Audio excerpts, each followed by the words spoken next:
ایک علاقے میں ایک بڑے خطرناک ڈاکو کو گرفتار کیا گیا. مقدمہ چلا. اب جب مقدمہ چلا تو نہ صرف ڈکیتیاں، نہ صرف چوریاں، بلکہ قتل و غارت گری کے بھی بہت سارے اس پر مقدمے نکل آئے. اور اب جب اتنے سارے اس کے جرائم تھے تو آخرکار اس مقدمے میں اس کو پھانسی کی سزا اناؤنس کر دی گئی کہ اس کو اب پھانسی دی جائے گی. قتل بھی کیے ہیں، چوریاں بھی کی ہیں، ڈکیتیاں بھی کی ہیں، بگ کرمنل. پھانسی کا وقت آیا تو اس سے کہا گیا کہ آخری خواہش. کہتا ہے آخری خواہش یہ کہ اپنی ماں سے ملنا ہے. ماں کو بلایا گیا. لوگوں نے سوچا بڑا فرما بردار ہے، آخری خواہش ہے، ماں سے ملنا چاہتا ہے، اتنا پیار ہے ماں سے، اور ماں سے کچھ معافی تلافی کرے گا.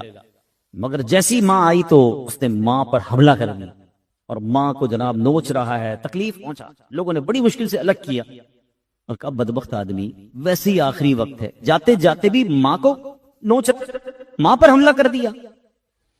اب جناب اس صفاکانہ حرکت کے بارے میں اس سے پوچھا گیا تو وہ کہتا ہے کہ مجھے پھانسی کے پھندے تک اسی ماں نے پہنچایا.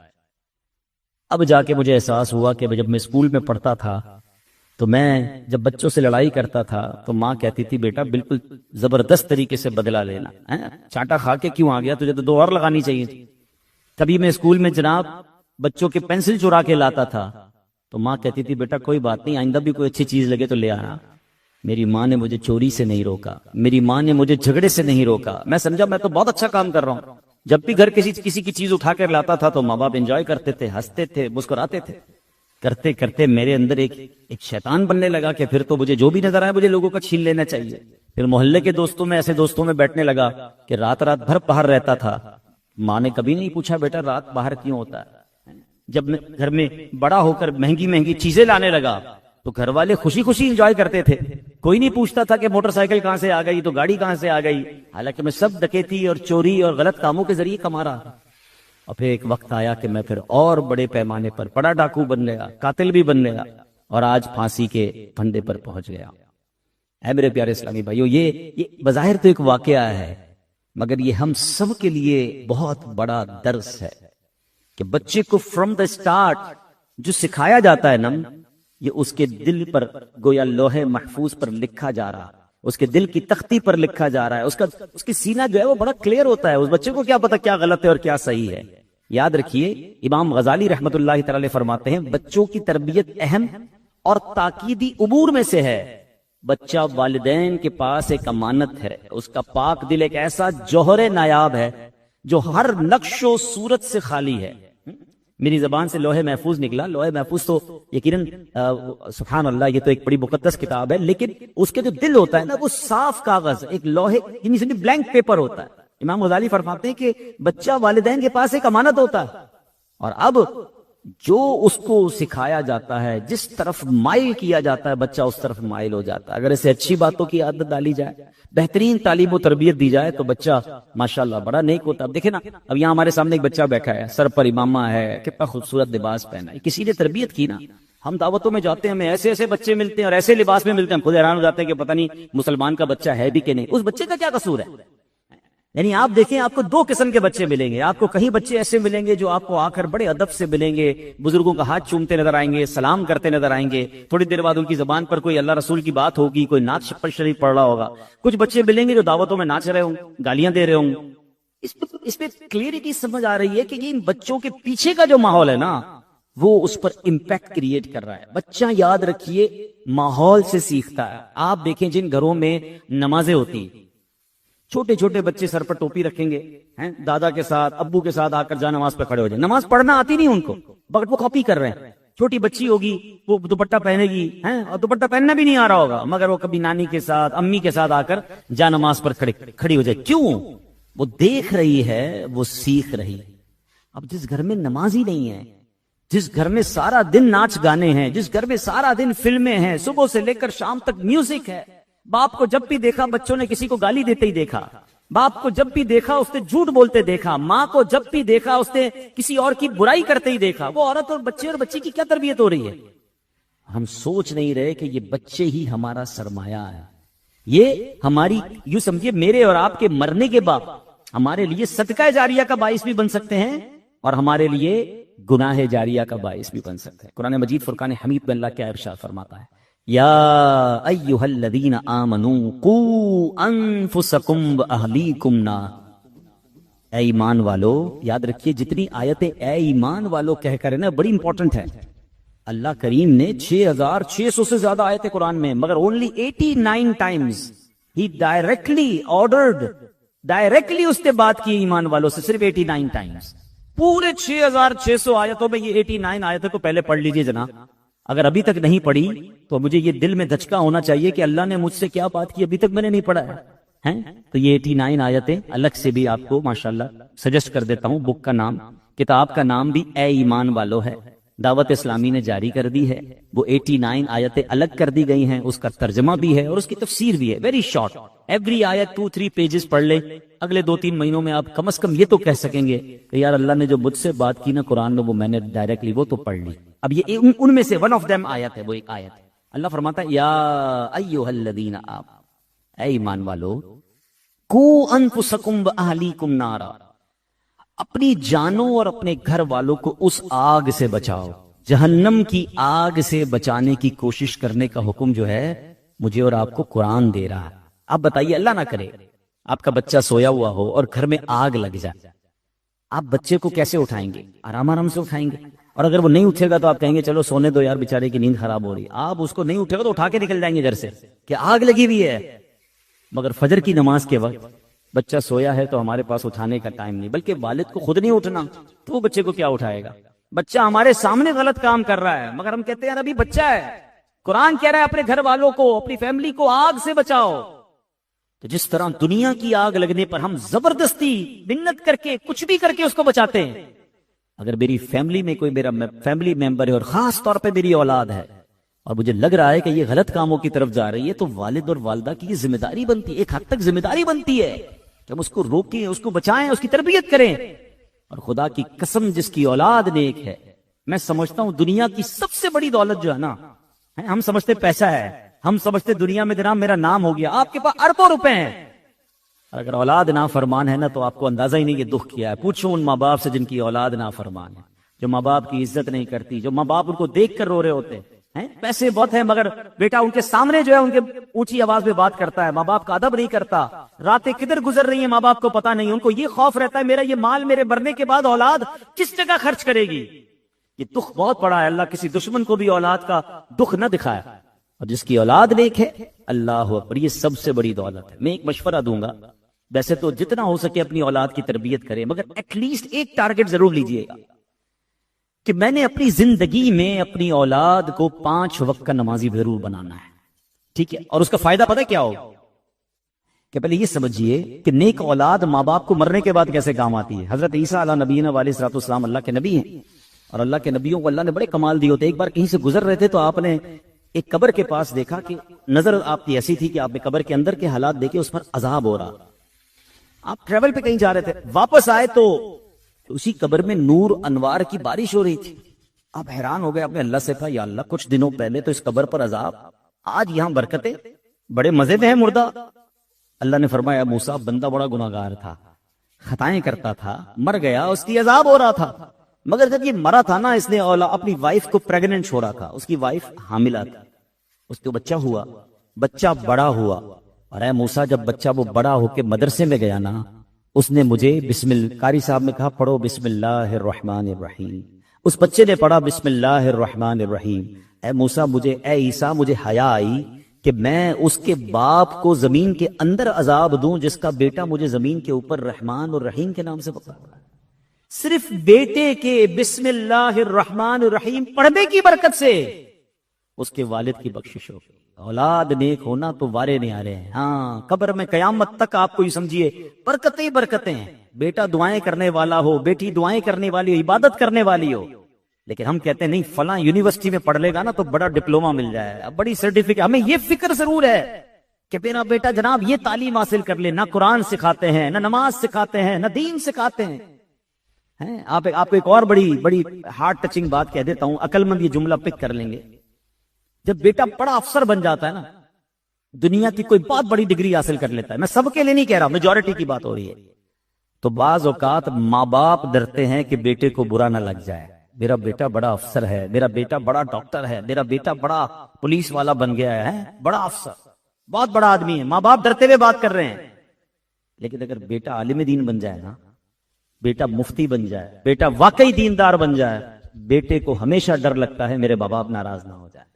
فرق ہے نا، میں نہیں کہتا سارے ایجوکیٹڈ لوگ ایسے ہوتے ہیں، مگر میجورٹی کی بات، کیونکہ جب قرآن اور حدیث بندہ پڑھتا ہے نا تو اس کو پتا چلتا ہے کہ ماں باپ کے حقوق کیا ہیں۔ میرا تو سب کچھ میرے ماں باپ ہیں، ارے یہ راضی ہوں گے تو رب راضی ہوگا، اور یہ ناراض ہو گئے تو رب ناراض ہو جائے گا۔ وہ دنیا میں سب سے زیادہ آپ کو خوش کرنے کی کوشش کرے گا اگر آپ نے واقعی اسے قرآن و سنت سکھایا ہو۔ لوگ پریشان ہوتے ہیں کہ یار میں نے اپنے بیٹے کو دیندار تو بنا دیا مگر میری فرما برداری ہی ختم ہو گئی۔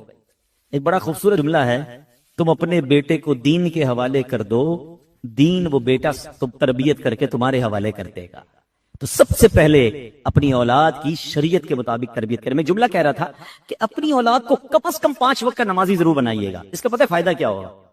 آپ کے میرے مرنے کے بعد وہ بے شک ہماری قبر پر آئے نہ آئے، مگر کو روزانہ 5 وقت باوضو قبلہ رو ہو کر دن میں کئی بار پتہ کیا پڑے گا؟ ربنا اغفر لی ولوالدی وللمؤمنین یوم یقوم الحساب۔ کس حالت میں پڑھے گا؟ التحیات میں بیٹھا ہوگا، قبلہ رو بیٹھا ہوگا، نماز کی عالم میں ہوگا، فجر میں 2 بار پڑھے گا، ظہر میں بعض اوقات 3 اور 4 بار یہ دعا کرے گا، عصر میں کرے گا، مغرب میں کرے گا، عشاء میں کرے گا۔ سبحان اللہ، آپ نے سنا ایک بار رحمان الرحیم کہا تھا، اللہ نے اس قبر والے سے عذاب اٹھا دیا جس کا بیٹا 5 بار اس کے لیے دعا کرے گا۔ سوچو نا ماں باپ کا کیا حال ہو جائے۔ تو پریورٹی یہ دیجئے گا کہ بے شک آپ کا بیٹا آپ کہتے ہیں بہترین اسکول میں پڑھے لیکن دین سے دور نہ ہو جائے، اور یہی ہماری ذمہ داری ہے کہ ہم اپنی اولاد کی طرف آئیں۔ اب ذرا غور سنیے گا، حضرت سعد بن عبداللہ تستری رحمۃ اللہ تعالی فرماتے ہیں میں 3 سال کی عمر کا تھا، دیکھیں ان کی تربیت کیسی کی۔ کہتے ہیں میں رات کے وقت اپنے ماموں جان حضرت محمد بن سوار علیہ رحمۃ اللہ الغفار کو نماز پڑھتے دیکھتا تھا۔ ایک دن انہوں نے مجھے کہا کہ اے بیٹا کیا تو اس رب کو یاد نہیں کرتا جس نے تجھے پیدا کیا ہے؟ میں نے پوچھا میں اپنے رب کو کیسے یاد کروں؟ چھوٹا تھا تو مجھے کہا کہ جب رات کو سونے لگو نا تو زبان کو حرکت دیے بغیر دل ہی دل میں یہ کلمات 3 مرتبہ کہو، اللہ معیہ، اللہ ناظر الیہ، اللہ شاہدی، یعنی اللہ میرے ساتھ ہے، اللہ مجھے دیکھتا ہے، اللہ تعالیٰ میرا گواہ ہے۔ بیٹا رات کو سوتے وقت دل ہی دل میں یہ پڑھ لیا۔ کہتے میں نے پڑھنا شروع کر دیا، جب چند راتیں یہ کلمات پڑھ لیے تو انہوں نے کہا کہ اب 7 مرتبہ پڑھو۔ میں رات کو سوتے وقت 7 بار پڑھتا تھا، پھر کچھ دنوں کے بعد میں نے کہا میں نے 7 بار پڑھ رہا ہوں، فرمایا اب 11 مرتبہ پڑھو۔ میں 11 مرتبہ، اب بندہ ریپیٹ کر رہا ہے بچہ کہ اللہ میرے ساتھ ہے، اللہ جو میں کر رہا ہوں وہ دیکھ رہا ہے اور اللہ میرا گواہ ہے۔ اس بچے کے دل میں اللہ سے کنیکٹیوٹی پیدا ہو رہی، کہہ رہی ہے مجھے بڑا مزہ آنے لگا۔ تو اب ماموں جان مجھے کہتے ہیں 1 سال گزر گیا نا تو مجھے کہتے ہیں کہ بیٹا جو میں نے سکھایا ہے نا اب قبر میں جاتے وقت تک روزانہ پڑھنا ہے، اس کو چھوڑنا نہیں اس وظیفے۔ مجھے بڑا مزہ آنے لگ گیا، بڑی روحانیت محسوس ہونے لگی، میں ذکر کرتا رہا۔ اب ماموں نے ایک دن مجھے کہا کہ اے سہل ایک بات بتاؤ، جس کو رب دیکھ رہا ہو، جس کے ساتھ اللہ ہو، جس کا گواہ رب ہو، کیا وہ اللہ کی نافرمانی کرتا ہے؟ بس وہ کہتے ہیں وہ جملہ میں نے سننا تھا کہ واقعی جب میرا ایمان یہ ہے کہ اللہ مجھے دیکھ رہا ہے، اللہ میرے ساتھ ہے، میری تمام باتوں کا گواہ ہے، اب میں رب کی نافرمانی کیسے کروں؟ اللہ اکبر۔ حضرت سعد نے اب وہ عبادتیں کرنا شروع کی کہ اب اللہ کے بہت بڑے ولی بن گئے۔ Look at the way of training, کہ بچے کو یہ احساس دلانا ہے اللہ دیکھ رہا ہے، اللہ سے محبت سکھانی۔ مجھے حضرت عبداللہ بن حرب رحمۃ اللہ تعالیٰ نے ان کا نام تھا، ان کا واقعہ یاد آیا کہ وہ اپنے بچوں کو کیا سکھایا انہوں نے؟ توکل۔ ہمارے یہ بڑا پرابلم، ہم چھوٹے سے بچے کو سکھاتے ہیں بیٹا دیکھو پیسے ہوں گے تو کام ہوگا دنیا کا، چھوٹی عمر سے اس کو اسباب کے پیچھے لگاتے، تعلیم نہیں ہوگی تو ترقی نہیں کرے گا، دنیا میں سورسز نہیں ہوں گے تو تیرا کام نہیں بنے گا، بڑے لوگوں میں اٹھا بیٹھا کر۔ یقیناً اسباب بڑی چیز ہوتی ہیں مگر اصل خالق اسباب مالک ہے۔ اس کو یہ کب سکھاؤ گے کہ بیٹا دنیا بھر کی دولت ہوئی اور رب راضی نہ ہوا تو تیرا کوئی کام سیدھا نہ ہوگا، پہلے رب کو راضی کرنا۔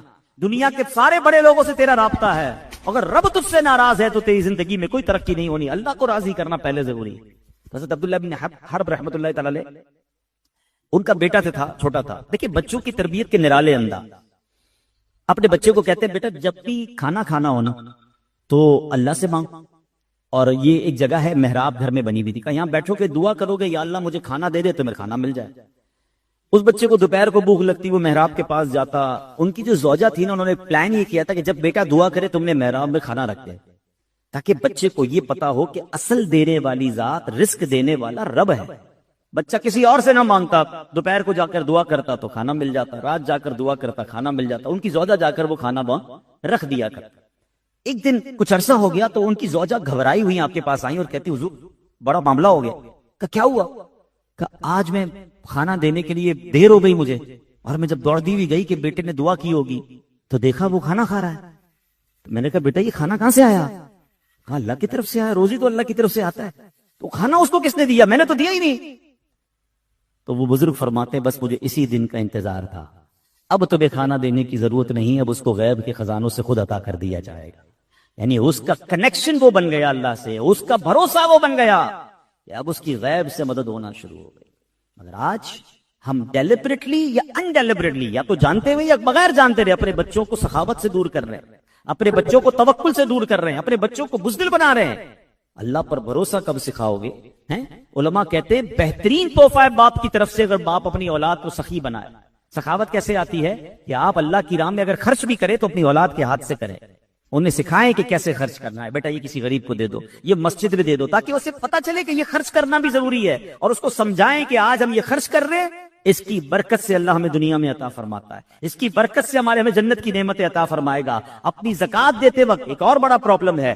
اب تو یہ میں چھوٹے بچوں کی بھی بات کر رہا تھا، جب بچے بڑے ہو جائیں تو ہونا یہ چاہیے کہ ہمارے جو والد ہیں، بزرگ ہیں، دادا نانا، وہ اپنے بچوں کو بٹھا کر بتائیں کہ ہم ہر سال کتنی زکات دیتے ہیں اور یہ زکات کہاں کہاں دیتے ہیں. اب ہمارا پرابلم یہ ہے کہ ہم جب شخصیات سے، بزنس مین سے ملنے جاتے ہیں، کسی نوجوان کاروباری آدمی سے کہیں کہ بھائی اپنی زکات آپ کہاں دیتے ہیں، کہ مجھے کیا پتا، ابو دیتے ہیں، سارا حساب تو ابو کے ہاتھ میں. یہ غلط کر رہے ہیں آپ اپنی اولاد کے ہاتھ سے یہ کام کروائیں، کیونکہ میرے مرنے کے بعد میری اولاد کو کیا پتا کہ زکات کیسے نکالنی ہے اور یہ نیکی کہاں کہاں کرنی ہے. بعض اوقات ہم کچھ اپنے خاندان کے رشتہ داروں کی مدد کر رہے ہوتے ہیں، ہم اپنے جناب کچھ ایسے سنی ادارے ہوتے ہیں جن کی مدد کر رہے ہوتے ہیں، مگر اپنی اولاد کو نہیں بتاتے. اور ہمیں ایسا پتا چلتا ہے کہ جب والد کا انتقال ہوا تو اولاد کو تو پتہ ہی نہیں ہے کہ ابو کہاں کہاں وہ نیکی کے کام کرتے تھے. یہاں تک کہ والد کے دوست اور رشتہ دار بیچارے پریشان ہو جاتے ہیں کہ جناب اس کا انتقال ہو گیا، اب ہماری مدد کرنے والا کوئی نہیں. لیکن اگر آپ یہی کام اپنے بچوں کے سامنے یا انہی کے ذریعے یہ کرواتے رہتے تو آپ دنیا سے چلے جائیں گے، آپ کی نیکی باقی رہے گی.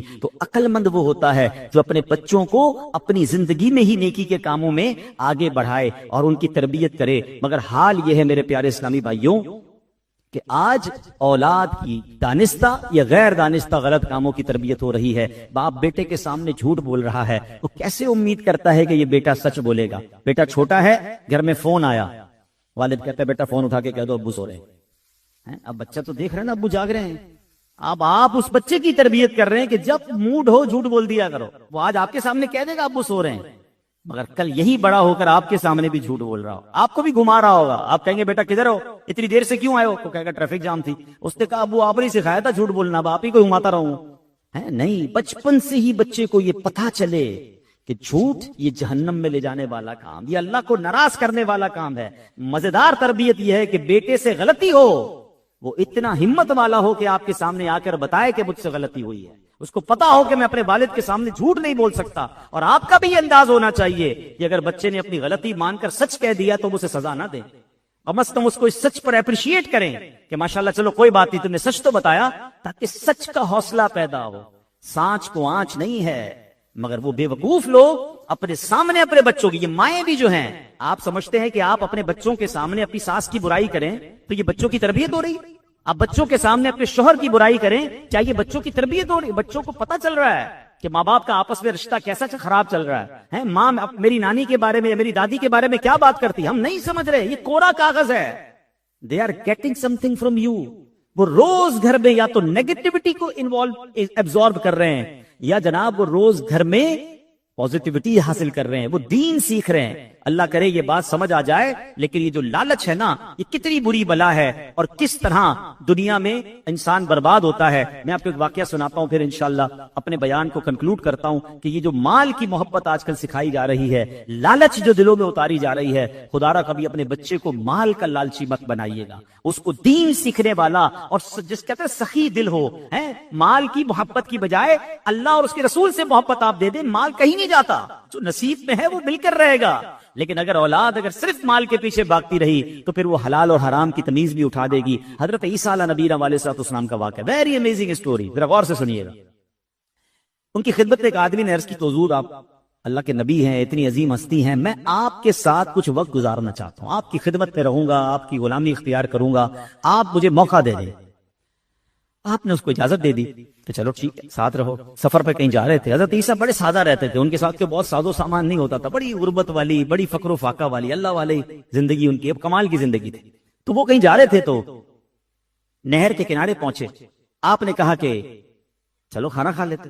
حضرت عیسیٰ علیہ السلام نے کھانا ہاتھ وغیرہ دھوئے اور کھانا جب لگایا گیا تو آپ کے 3 روٹیاں تھیں. ایک روٹی آپ نے کھائی, ایک روٹی اس مسافر نے کھائی. آپ جب نہر سے پانی پینے گئے تو اس ساتھی نے وہ روٹی چھپا لی. اب اس نے دیکھا ہیں 3 روٹیاں, ابھی کھا لیا, آگے کیا کھاؤں گا. وہ دماغ میں اسی کو پہلے دن ہی گھبراہٹ شروع ہو گئی. توکل نہ ہو تو انسان یہی سوچتا نا کل کیا ہوگا, پرسوں کیا ہوگا. اب یہ ماشاءاللہ بچے کی ولادت پر, عقیقے پر یہ محفل ہے, ورنہ کچھ لوگوں کو دیکھا بچہ پیدا ہوتے ان کی ٹینشن شروع ہو جاتی ہے. خوشی کی بجائے ٹینشن, اللہ اکبر یہ بڑا ہوگا تو کیا ہوگا, اس کی پڑھائی کا کیا ہوگا, بچی پیدا ہو گئی تو اس کے رشتے کا کیا ہوگا. گھبراہٹ ابھی سے شروع. اللہ کے بندو, جس نے اولاد دی ہے وہی سارا انتظام فرمائے گا. مجھے بھی اسی نے پالا پوسا ہے, مجھے بھی یہاں تک اس نے پہنچایا. اولاد دی ہے تو رزق بھی اسی نے دینا, قسمت بھی اسی نے عطا کرنی. گھبراہٹ کس بات کی ہے, اللہ پر بھروسہ رکھو نا. یہ جو کل پرسوں سال بعد 2 سال بعد کی ٹینشنیں پالتے ہیں, ملتا کچھ نہیں, شوگر یا ڈائبٹک یا بلڈ پریشر کے مریض ہی بنتے ہیں. تو یہ نہ کیا کریں, اللہ پر چھوڑیں, اللہ پر بھروسہ رکھیں. اللہ پر بھروسہ سیکھنا ہو تو حدیث پاک بڑی پیاری ہے. اللہ کے نبی علیہ السلام فرماتے جس کا مضمون ہے, اگر تم اللہ پر ایسا بھروسہ کرو جیسا بھروسہ کرنے کا حق ہے, اللہ تمہیں ایسے روزی دے گا جیسے پرندوں کو رزق عطا فرماتا. آپ کو پتہ ہے پرندے کیسے رزق لیتے ہیں؟ صبح پرندے, اور دنیا میں پرندے کتنے ہیں یہ الگ ایک پوری تحقیق ہے کہ جتنے دنیا میں انسان ہوتے ہیں ہر وقت ملٹیپلائی بائی 10 اتنے جانور ہوتے ہیں. یعنی اگر 8 ارب مسلمان ہیں تو 80 ارب جانور ہیں, اور ملٹیپلائی بائی 10 اتنے پرندے ہوتے ہیں. 800 ارب اپروکسیمیٹلی پرندے اس دنیا میں موجود ہیں. اور یہ الگ ڈیبیٹ ہے وہ رہتے کہاں ہیں. وہ رہتے درختوں میں جو ہم کاٹی جا رہے ہیں. کراچی میں تو پرندے دیکھنے کو نہیں مل رہے. کراچی والوں ایسا نہ کرو, ہم چھوٹے تھے تو ہمیں کوئل کی آواز بھی آتی تھی, ہمیں مینا بھی دیکھنے کو ملتی تھی, تتلیاں بھی دیکھنے کو ملتی تھی. اب تو ہمارے بچوں نے تو یہ بھی نہیں دیکھا, پتہ ہی وہ سمجھیں کتابوں میں ہی ہوتی ہے, باقی شہروں میں نہیں ہوتے یہ پرندے. ایسا نہ کریں, درخت لگائیں. یہ درخت ان کی کالونیاں ہیں, ہم اپنی کالونیوں کے لیے ان کی کالونیاں ختم کر رہے ہیں. بہرحال تو یہ 800 ارب پرندے کیسے کھاتے ہیں؟ کبھی دیکھا جیسے گھونسلے میں کوئی کبٹ بنی ہوئی ہو, 5 دن کا چارہ اس کے اندر ہو, ایک پرندہ بھی کچھ نہیں بچاتا ہے. صبح سارے خالی پیٹ گھونسلے سے نکلتے ہیں, شام واپس آتے ہیں, اللہ نے سب کو روزی دے دی ہو رہی ہے. جو رب 800 ارب پرندوں کو روز کھانا دے رہا ہے وہ مجھے نہیں دیتا, میں تو اشرف المخلوقات ہوں. بس توکل کی کمی ہے. تو اب حضرت عیسیٰ کا ساتھی کیا کرتا ہے, روٹی چھپا لی, گئے 3 حضرت نے ایک کھا لی, ایک میں نے کھا لی, کل کیا کھائیں گے اس نے چھپا لی. حضرت عیسیٰ نے کہا کہ وہ روٹی کہاں گئی؟ کہتا مجھے نہیں معلوم, جھوٹ بولتا. آپ آگے چل. راستے میں ایک ہرنی ملی جس کے 2 بچے تھے. آپ نے ہرنی کے ایک بچے کو اپنے پاس بلایا, وہ بچہ آ گیا, آپ نے اسے ذبح کیا اور اس کو بھونا گوشت تو کھانا کھایا, دونوں نے مل کر کھایا. وہ تو سوچ رہا تھا نا روٹی ختم ہو جائے گی, آپ کو تو ہرنی کا بچہ مل گیا, دونوں نے کھایا. کھانا کھانے کے بعد آپ نے ہڈیوں کو جمع کیا اور فرمایا کم باذن اللہ, اللہ کے حکم سے کھڑا ہو جا. اللہ کی شان دیکھیں, حضرت عیسیٰ کا معجزہ, وہ ہرنی کا بچہ پھر کھڑا ہو کے دوڑنا شروع ہو. کھا بھی لیا آپ نے کھانا, ہرنی کا بچہ پھر کھڑا ہو گیا. تو آپ نے اس شخص سے کہا کہ اس رب عز و جل کی قسم جس نے مجھے یہ معجزہ دکھانے کی طاقت دی, بتا وہ تیسری روٹی کہاں گئی؟ وہ کہتا ہے مجھے نہیں معلوم. آپ نے کہا چلو آگے چل. آپ نے ایک شخص کا ہاتھ پکڑا, دریا ایسا, اور آپ نے ہاتھ پکڑا اور دریا کے اوپر چلتے ہوئے آپ نے کراس کر دیا پورا دریا.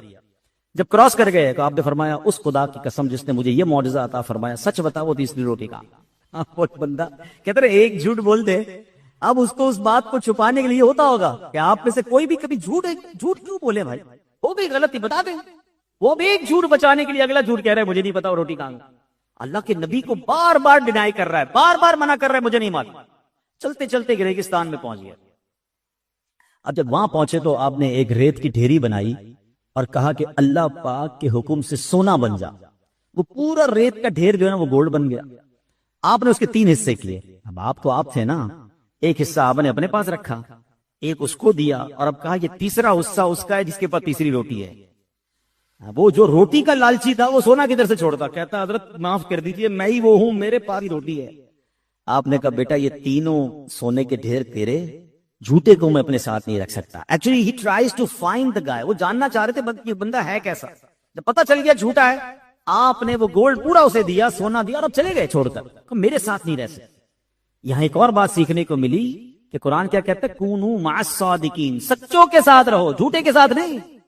اس کا مطلب جھوٹا دوست نہیں ہونا چاہیے. وہ آپ کو ہمیشہ کبھی نہ کبھی جا کے ایسی تکلیف پہنچائے گا, ایسے میدان میں چھوڑ کے چلا جائے گا کہ آپ حیران ہو جائیں گے. جھوٹ بولنا منافقت کی نشانی ہے. مگر بدقسمتی سے ہمارے دوست کون ہیں, ہمیں تو پسند ہی وہ آتا ہے جو زیادہ اچھے طریقے سے جھوٹ بولتا ہو, زیادہ اچھے طریقے سے کہانیاں سناتا ہو, کسی کی ماد اللہ برائی بیان کرتا ہو, جھوٹے لطیفے سناتا ہو. ہم ان کی صحبت میں انجوائے کرتے ہیں. نہیں, یاد رکھیے جھوٹا دوست نہیں ہونا چاہیے. اور ایک اور جملہ یاد کر لیجئے, روایتوں میں آتا ہے دوست کے دین پر ہوتا ہے. دوست تو وہ ہوتا ہے جس کو دیکھ کر خدا یاد آ جائے. کوئی ایک دوست ایسا ہے ہمارا. اسی طرح بچوں کی بات چل رہی ہے, بچوں کی تربیت پہ بھی چیک کریں کہ میرے بچے کے دوست کون ہیں. برے دوست ہی تو برا بناتے ہیں نا, ہم بھی برے دوستوں میں انجوائے کر رہے ہیں. نہیں, چیک کرو کوئی ایک دوست تو ایسا ہو جس کو دیکھ کر خدا یاد آ جائے. ہم نے تو ایسے دوست بنائے جس کو دیکھ کر سنیما یاد آتا ہے, کسی کو دیکھ کر کوئی غلط کام ہی یاد آتا ہے. نہیں, دوست کو دیکھ کر خدا یاد آتا ہے. بہرحال حضرت عیسیٰ علیہ السلام نے اس بندے کو چھوڑا اور آپ چلے گئے. اب یہاں نیا کام شروع ہو گیا. لالچ تھی نا, دیکھیں لالچ کتنی بری بلا. ابھی تو بڑا خوش کہ جناب سونا اتنا سارا مجھے مل گیا, چادر میں لپیٹا, کاندھے پہ اٹھایا, ریگستان تھا, تنہائی تھی, سفر شروع کیا. آگے گیا تو اس کو 2 بندے مل گئے, اور ان 2 شخص نے دیکھا کہ اس کے پاس تو سونا ہے, تجھے تو قتل کر دیں گے اتنا سونا. تو کہتا بھائی دیکھو پکڑ تو لیا ہے مجھے, سونا بھی دریافت کر لیا, مجھے اکیلے کو مارنے سے بہتر ہے آپس میں تینوں بانٹ لیتے, کیوں قتل کا گناہ اپنے ذمہ لیتے ہو, پکڑے جاؤ گے تم بھی جیل میں جاؤ گے. ان دونوں نے سوچا بات تو ٹھیک ہے, 50-50 کی جگہ 33-33 تو مل ہی رہا ہے. کہ چلو ٹھیک ہے. اب بہت خوش تینوں, کہتے ہیں بھوک لگی ہے چلو مل کے کھانا کھاتے ہیں. تو ان 2 نے مل کر ایک کو کہا کہ جاؤ تم کھانا لے آؤ. لالچی تو تینوں ہی تھے ہیں. جب تیسرا کھانا لینے گیا تو وہ کہتا ہے کہ کیوں نہ کھانے میں زہر ملا دوں, یہ دونوں کھا کر مر جائیں گے, پورا سونا مجھے مل جائے. وہ کھانا لینے گیا ہے اور یہ دونوں جو پیچھے بیٹھے کہتے ہیں یہ کھانا لے کر آئے گا تو اس کو مار دیں گے. ایسے ہی ہوا, وہ کھانا لے کر آیا زہر ملا کر, ان دونوں نے اسے پکڑا, پہلے اسے مار دیا, مبارک ہو اب تو 50-50 ہمارا ہو گیا, اب آؤ مل کر کھانا کھاتے ہیں. اور جب کھانا کھایا تو کیا ہوا, یہ دونوں بھی دنیا سے چلے گئے. سونا ادھر ہی پڑا تھا, ساتھ 3 لاشیں پڑی تھی. حضرت عیسیٰ اپنا کام سے فارغ ہو کر پھر اس ریگستان سے گزرے. آپ نے دیکھا سونے کا ڈھیر ہے اور 3 لاشیں گلی سڑی پڑی ہیں. اللہ اکبر. حضرت عیسیٰ علیہ السلام نے کیا کہا, آپ نے فرمایا دیکھ لو یہ دنیا کا حال ہے, لہذا تم پر لازم ہے کہ اس سے بچتے رہو. کاش یہ بات سمجھ آ جائے. اعلیٰ حضرت نے بڑی کمال کی بات لکھی ہے, شہد دکھائے, زہر پلائے, قاتل ڈائن, شوہر خوش, اس مردار پہ کیا للچایا, دنیا دیکھی والی ہے. اگر حرام طریقے سے مال کما بھی لیا نا, یہ ڈکیتیاں کرتے ہیں, یہ جو چوریاں کرتے ہیں, یہ جو رشوت کا کام کرتے ہیں, یہ کسی کی زمین پہ قبضہ کر لیتے ہیں, یہ جو جس طرح بھی حرام کمانے والے ہوتے ہیں سکون نہیں ہوتا. آپ کو لگ رہا ہوتا ہے آگے پیچھے گارڈ ہیں بڑے اللہ تللے ہیں, ان کو پوچھو ان کا حال کیا, یہ ٹھیک کرے ان سے کئی زیادہ خوش وہ ہوتا ہے جو بیچارہ ریڑھی لگا کر رات کو سکون کی نیند سو رہا ہوتا ہے, پتہ ہے میں حلال کما کے سو رہا ہوں, 1-1 روپیہ برکت والا ہے اس کو. تو خود بھی لالچ میں نہیں جانا ہے اور اپنے بچوں کو بھی کبھی لالچ کی طرف نہیں لینا. خاص طور پر یہ جو مال کی لالچ ہے نا, یہ اس قدر خطرناک ہے. امام غزالی فرماتے ہیں, حضرت حسن بصری رحمت اللہ تعالی علیہ کا قول, اللہ پاک کی قسم جو درہم یعنی دولت کی عزت کرتا اللہ پاک اسے ذلت دیتا. دولت کے پیچھے نہیں بھاگنا ہے, مال کہاں جائے گا, رزق کدھر جائے گا, جو میرے نصیب پہ وہ مل کر رہے گا. لیکن دین چھوڑ کر, اللہ رسول کو چھوڑ کر صرف مال کے پیچھے, کچھ بھی ہو جائے پیسہ چاہیے, یہ سوچ نہیں ہونی چاہیے. جب درہم و دینار بنے تھے نا, تو شیطان نے ان کو اٹھا کر اپنی پیشانی پر رکھا اور چوم کر بولا, جس نے ان سے محبت کی وہ میرا غلام ہے. شیطان تو راضی ہوا تھا کہ اب یہ درہم و دینار کے ذریعے میں سرکار علیہ الصلوۃ والسلام کے امتیوں کو بہکاؤں گا. تو اے میرے پیارے اسلامی بھائیو, ہم نے چند باتیں جو آج سنی ہیں اس کو ذہن میں رکھیے گا. اولاد کو نیک بنانے کے لیے the best فارمولا, پہلے مجھے نیک بننا ہو, میں نیک بنوں گا, میرے گھر والے نیک بنیں گے, میری اولاد نیک بنے گی. اللہ ہماری اولاد کو ہماری مغفرت کا ذریعہ بنائے. آخرت میں وظیفہ بھی بتا دیتا ہوں, کچھ لوگ پوچھتے بھی رہتے ہیں کہ جناب اولاد نیک بن جائے, اولاد فرما بردار بن جائے, اس کے بارے میں کچھ بتائیں. بڑی پیاری دعا ہے, نبی پاک علیہ الصلوۃ والسلام کی دعا ہے, اور یوں سمجھیے کہ مجھے پسند بھی بہت ہے یہ دعا, آپ بھی پڑھتے رہا کریں. اور وہ دعا یہ ہے, ربنا ہب لنا من ازواجنا وذریاتنا قرۃ اعین واجعلنا للمتقین اماما. یہ دعا کتنی پیاری، پہلے اس کا ترجمہ سن. اور سبحان اللہ، اس دعا سے سیکھنے کو بھی بہت کچھ مل رہا ہے. اللہ کے حبیب دعا کر رہے ہیں، ربنا ھب لنا من ازواجنا وذریاتنا، اے اللہ، اے میرے رب، ہماری بیویوں اور ہماری اولاد سے ہماری آنکھوں کی ٹھنڈک فرما دے. پھر فرمایا قرۃ اعین، یعنی ہماری آنکھوں کی ٹھنڈک فرما، واجعلنا للمتقین اماما. بھائی بات تو کمپلیٹ ہو گئی تھی نا کہ اللہ ہمیں ہماری اولاد اور اپنی بیویوں سے سکھ عطا فرما، خوشی نصیب فرما، انہیں ہماری آنکھوں کی ٹھنڈک بنا. مگر آلویز آپ نبی پاک کی دعاؤں میں دیکھیں گے اگر دنیا کی بھی دعا ہے نا تو ساتھ ساتھ کو اللہ کو راضی کرنے والی آخرت کی دعا ضرور شامل ہوگی. وجعلنا للمتقین اماما، اے اللہ مجھے متقیوں کا امام بنا دے. واہ واہ، بچے بھی نیک ہو جائیں، زوجہ بھی نیک ہو جائے، فیملی بھی نیک ہو جائے، اور میں بھی متقیوں کا امام ہو جاؤں، اور کیا چاہیے؟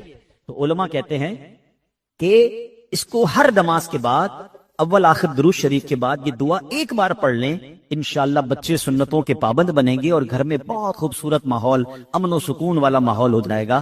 تو یہ دعا میں دوبارہ کہہ دیتا ہوں، آپ بعد میں انشاءاللہ اس کو میری ویڈیو سے نکلوا لیجئے گا.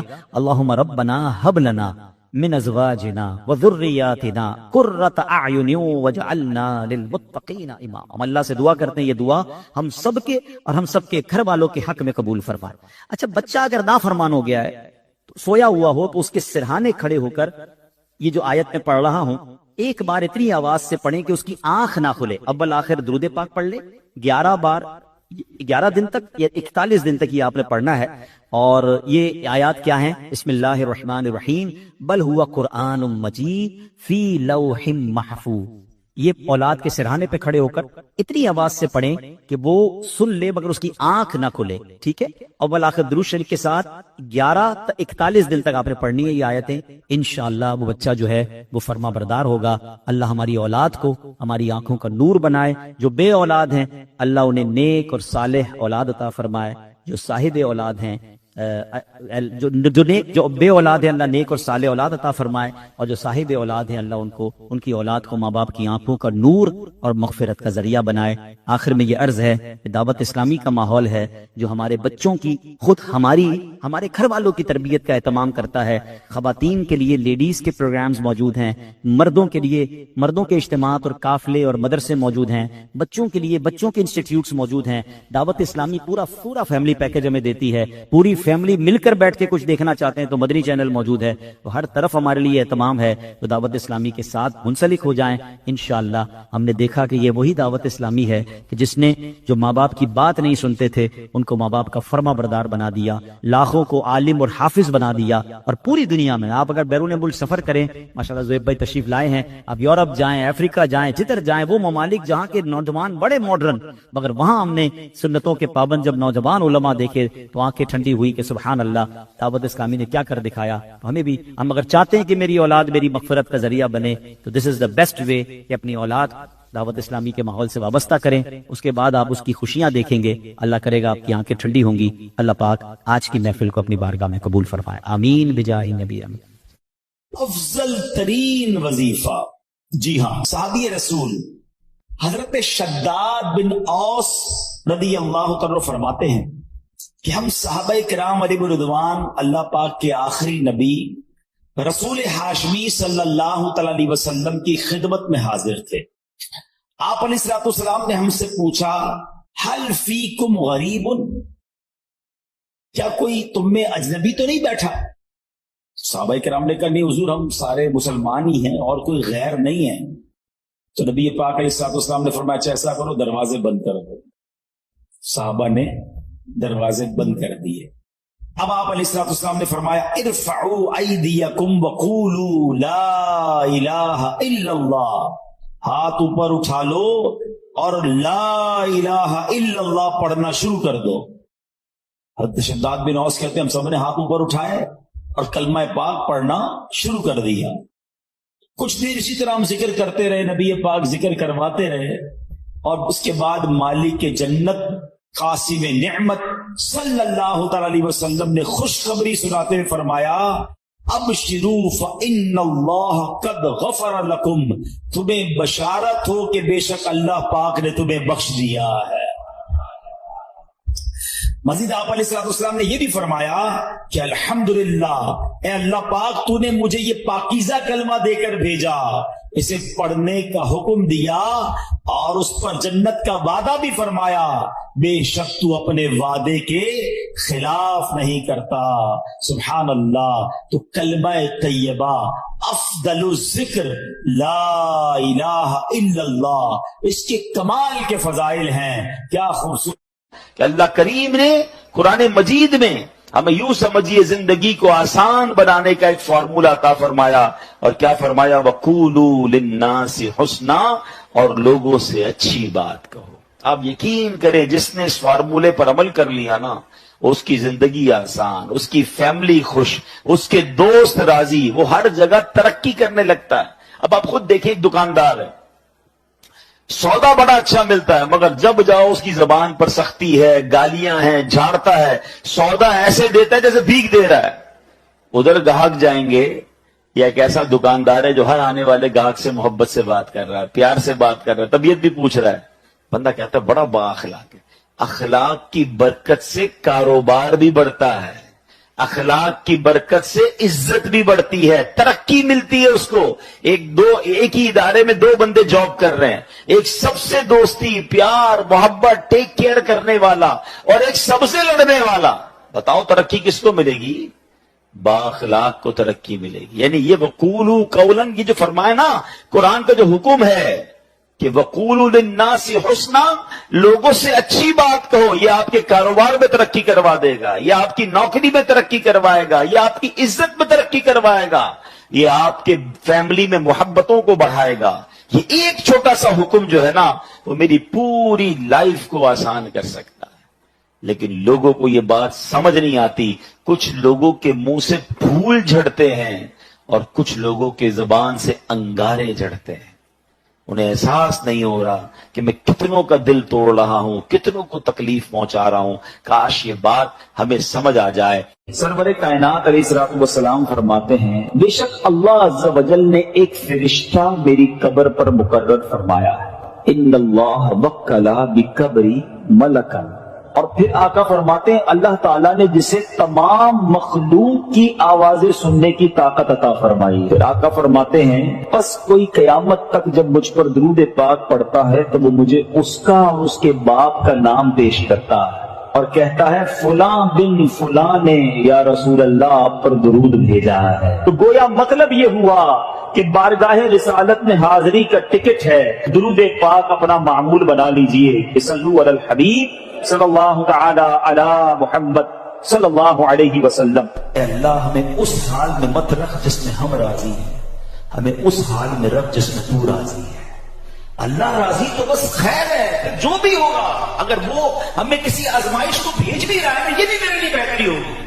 ایسے حدیث پاک میں مضمون بھی ملتا ہے کہ اللہ کریم نے کچھ لوگوں کے لیے ایک مقام رکھا ہوگا اور وہ اپنی عبادت سے، اپنے سجدوں سے، اپنی نیکیوں سے وہ مقام نہیں پا رہے ہوتے، وہ وہاں تک ریچ نہیں کر پا رہے ہوتے، تو اللہ کریم ان پر آزمائش بھیجتا ہے۔ کوئی بیماری آتی ہے، کوئی ٹینشن آتی ہے، بندہ صبر کرتا ہے، اللہ اس کو وہ مقام دے دیتا ہے۔ کیا معلوم جو مجھ پر اس وقت ٹینشن آئی ہوئی ہے وہ میرے درجے بڑھانے آئی ہے، اللہ کی بارگاہ میں مقام بڑھانے آئی ہے، مگر میں ہوں کہ واویلا، بے صبری، چیخو پکار، معاذ اللہ، کفریہ کلمات تک لوگ بول دیتے ہیں۔ نہ کریں، زندگی کا ایک اصول بنا لو، پریشانی آئے نا میں جانوں یا میرا رب جانے، کسی اور کو کیوں بتاؤں؟ بلکہ ایک اور دل کی بات بتاتا ہوں، ٹینشن آئے نا تو بتایا نہ کرے دنیا والوں کو۔ دنیا والے کچھ بھی نہیں کرتے، سچ بتاتا ہوں کچھ نہیں کرتے، کر بھی نہیں سکتے اور کرتے بھی نہیں، بلکہ بعض اوقات مذاق اڑاتے ہیں۔ ہم جا کے بتاتے ہیں نا کسی کو میرا یہ مسئلہ ہے، ہمارے جانے کے بعد دوسروں کو بتاتے ہیں آیا تھا میرے پاس، اس کا یہ پرابلم تھا، اس کی یہ ٹینشن تھی۔ کیوں بتانا ہے دنیا والوں کو؟ کہتے ہیں دنیا والے تو درد دیتے، زخمی دل کی دوا مدینہ ہے۔ اللہ سے عرض کرو نا، اللہ کے نبی کی بارگاہ میں فریاد کرو، وہاں درود پاک پڑھیں۔ کیوں دنیا والوں کو بتاتے؟ دنیا والوں کو بتا کر آخر میں کہتے ہیں جناب ہم تو صبر ہی کر رہے ہیں۔ آپ صبر نہیں کر رہے جناب، آپ نے سب کو بتا دیا۔ ایک جملہ سب کو یاد ہوگا، اللہ پاک آپ کو صبر جمیل عطا فرمائے۔ آگے میرے پیارے اسلامی بھائیوں، اب ایک اور واقعہ سنیے، نبی پاک کے سمجھانے کا انداز، ایک ہمارے سمجھانے کا انداز، پتہ نہیں ہے نماز کیسے پڑھتے ہیں پتہ نہیں ہے، تلاوت کیسے کرتے ہیں پتہ نہیں، مسجد کا عادت کیا ہے، ایسے ڈانٹ کے سمجھائیں گے کہ بندہ پہلے ڈر جائے۔ اب پیارے آقا علیہ الصلوۃ والسلام کا دور ہے، اور وہ حضرت معاویہ بن حکم سلمی رضی اللہ تعالی صحابی رسول ہیں، اپنا ہی واقعہ بیان کرتے ہیں۔ کہتے ہیں میں شروع میں جب اسلام میں نماز فرض ہوئی نا، تو نماز کے دوران باتیں کرنے کی اجازت تھی۔ یہ حکم بعد میں آیا کہ اب نماز میں بات چیت نہیں کر سکتے۔ وہ کہتے مجھے پتہ ہی نہیں تھا، نبی پاک علیہ الصلوۃ والسلام کا حکم آ چکا تھا اور مجھے پتہ ہی نہیں تھا کہ یہ حکم آ گیا ہے، میں اس دن وہ نہیں ہوں گے محفل میں۔ تو کہتے ہیں میں آیا اور نماز شروع ہو گئی، نبی پاک علیہ الصلوۃ والسلام نماز پڑھا رہے تھے، میں پیچھے نماز میں حاضر ہو گیا۔ تو کہتے ہیں چھینک آئی ایک شخص کو، تو میں نے کہہ دیا یرحمک اللہ نماز کے دوران۔ تو صحابہ کرام کچھ تھے جنہوں نے مجھے بڑی تیز نظروں سے دیکھا، تو مجھے پتہ ہی نہیں تھا کہ بات نہیں کر سکتے۔ میں نے کہا کیوں دیکھ رہے ہو مجھے تیز نظروں سے؟ نماز میں وہ کہہ رہے ہیں آپ مجھے کیوں ایسے دیکھ رہے ہیں؟ تو اب لوگوں نے اپنی ران پر ہاتھ مارا کہ اب مجھے سمجھ آیا کہ مجھے خاموش کرنا چاہ رہے، یہ بول نہیں رہے مگر مجھے اشارے سے سمجھا رہے کہ بولنا نہیں ہے۔ کہتے ہیں میں نے نماز کمپلیٹ کر لی۔ جب نماز پوری ہوئی تو نبی پاک علیہ الصلوۃ والسلام نے مجھے اپنے پاس بلایا، اور نبی پاک سے بڑھ کر بہترین سمجھانے والا کون ہے، بہترین معلم کون ہے؟ کہتے ہیں نبی پاک علیہ الصلوۃ والسلام نے نہ مجھے ڈانٹا، نہ برا بھلا کہا، نہ جھڑکا، بلکہ فرمایا نماز میں باتیں نہیں کرتے، نماز میں تو اللہ پاک کی تسبیح کرتے ہیں، تکبیر کہتے ہیں، قرآن کی تلاوت کیا کرتے ہیں۔ کہتے ہیں بس نبی پاک نے بٹھا کر مجھے یہ سمجھا دیا۔ یہ بھی تو ایک انداز ہے نا، ایک بندے کو حکم پتہ ہی نہیں ہے اور آپ جناب اس پر چڑھ دوڑیں، یہ نہیں ہوتا۔ خاص طور پر اگر آپ نے اسلام کی بات سکھانی ہے، دین سکھانا ہے، پہلے ایک بات سمجھیے، اگر آپ اپنے بچوں کو نمازی بنانا چاہتے ہیں، قرآن پڑھانا چاہتے ہیں، یا آپ کسی نیکی کے کام کو پھیلانا چاہتے ہیں، تو ایک بار یاد رکھیں کہ آپ اچھا کر رہے ہیں تو کوئی ہے جو اس کو بگاڑنا بھی چاہتا ہے۔ جب بھی بندہ اللہ رسول کی بات کرے گا نا، تو اس کی یہ مائنڈ میں ہونا چاہیے میرا ایک دشمن ہے جو اس بندے کو دین کی طرف نہیں آنے دینا چاہ رہا، کیونکہ شیطان تو کبھی بھی نہیں چاہے گا نا۔ یعنی آپ سارے ماشاءاللہ جو مسجد میں آئے ہیں نا، تو ایک طاقت تھی جو آپ کو روکتی رہی، اور آپ اس کو یوں سمجھے چیرتے ہوئے آ گئے مسجد میں، ماشاءاللہ ایمان مضبوط تھا۔ لیکن ایسا کئی لوگوں کے ساتھ ہوتا ہے جو گھر سے نکلتے ہیں مسجد کے لیے، شیطان پہنچنے نہیں دیتا، یار اگلی بار جائیں گے، آج گرمی بڑی ہے، چلو یار آج رہنے دو۔ گھر سے نکلا تھا حالانکہ نماز کے لیے، مگر شیطان نے بدل دیا۔ تو آلویز جو دین کا داعی ہے اسے یہ سوچنا ہوگا، جو کسی کی اصلاح کرنا چاہتا ہے اس کو یہ سوچنا ہوگا کہ میں اصلاح کرنا چاہتا ہوں، شیطان دور کرنا چاہتا ہے، ہم دونوں کی لڑائی چل رہی ہے۔ ذرا سی میں نے سختی کی تو یہ بندہ شیطان کی مان کے دو چلا جائے گا۔ نرمی، پیار، محبت اتنا دو کہ وہ شیطان کی نہ مانے، آپ کی بات مانے اور اللہ رسول کی طرف آ جائے۔ لیکن اگر سمجھانے والا ہی سخت ہو گیا، سمجھانے والا ہی ڈانٹنے والا ہو گیا، تو پھر تو بہت آسانی سے شیطان دور لے کے چلا جائے گا۔ تو یہ بہت ضروری ہے ان تمام لوگوں کے لیے جو ٹیچرز ہیں، جو والد ہیں، جو تنظیم کے بڑے ہیں، جو کسی کمیونٹی کے بڑے ہیں، کسی خاندان کے بڑے ہیں، اگر آپ کو اللہ نے مقام دیا اور آپ لوگوں کو کچھ گائیڈ کرنا چاہتے ہیں، you have to be soft, نرم، شفقت، آپ کی زبان سے پھول جھڑنے چاہیے، کیونکہ آپ کا مقابلہ شیطان سے ہے۔ وہ چاہتا ہی یہ آپ بد اخلاقی کریں، میں لوگوں کو لے جاؤں، اور ایسا ہوتا ہے۔ کئی بدقسمتی سے دین کی بات کرنے والے بھی اتنے سخت ہوتے ہیں کہ لوگ پھر دین سے دور ہو جاتے ہیں۔ ایسا مت کیجیے، خدا کے واسطے ایسا مت۔ شیطان کھینچ رہا ہے اور یہ بندہ آپ کی بات سننے آ گیا ہے، اب تو پیار سے بات کیجیے، اب تو مسکرا کر بات کیجیے، اب تو نرمی کی بات کیجیے۔ تو انشاءاللہ اگر اس بات پر عمل کریں گے تو اللہ نے چاہا زندگی میں بڑی ترقیاں اور بڑی کامیابیاں ملیں گی۔ اعلیٰ حضرت امام اہل سنت فرماتے ہیں اعمال میں ہدایت نرمی سے چاہیے کہ سختی سے ضد نہ بڑھے۔ اللہ کرے یہ بات ہمیں سمجھ آ جائے۔ اچھا بالکل اسی طرح